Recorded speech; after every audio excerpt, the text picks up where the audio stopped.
नमस्कार दोस्तों, मंगलवार व्रत कथा में आप सभी का स्वागत है।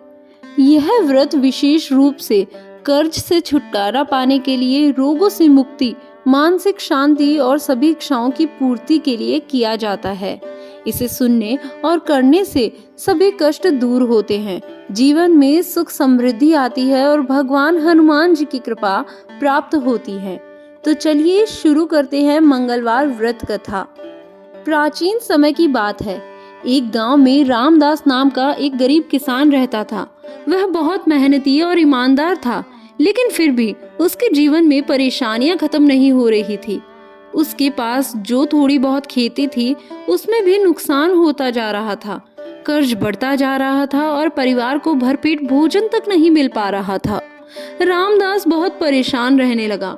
एक दिन दुखी होकर वह गांव के हनुमान मंदिर में गया और हनुमान जी के सामने रोने लगा और कहने लगा, हे पवन सुत, मैंने जीवन में कभी कोई बुरा कार्य नहीं किया, फिर भी मेरा भाग्य मेरा साथ नहीं दे रहा।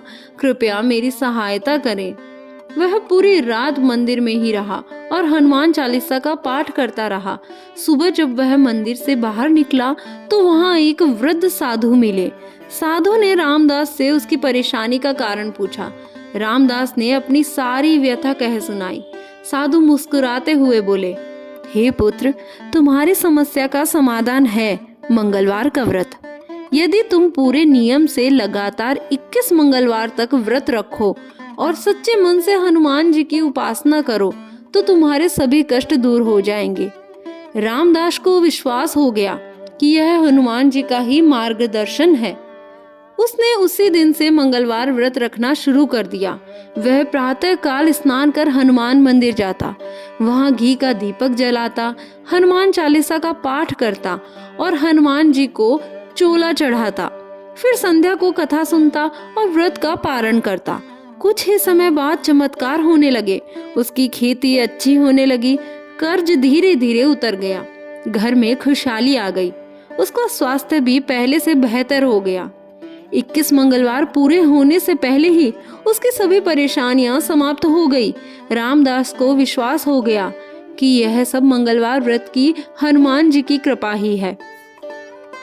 उस दिन से उसने संकल्प लिया कि वह जीवन भर हर मंगलवार को व्रत रखेगा और हनुमान जी की ही सेवा करता रहेगा। चलिए जानते हैं मंगलवार व्रत का महात्म्य। मंगलवार व्रत करने से हनुमान जी की विशेष कृपा प्राप्त होती है। कर्ज और धन संबंधी समस्याएं दूर होती हैं, बीमारियों और मानसिक तनाव से मुक्ति मिलती है, पारिवारिक कलह भी समाप्त होती है, जीवन में सुख समृद्धि आ जाती है।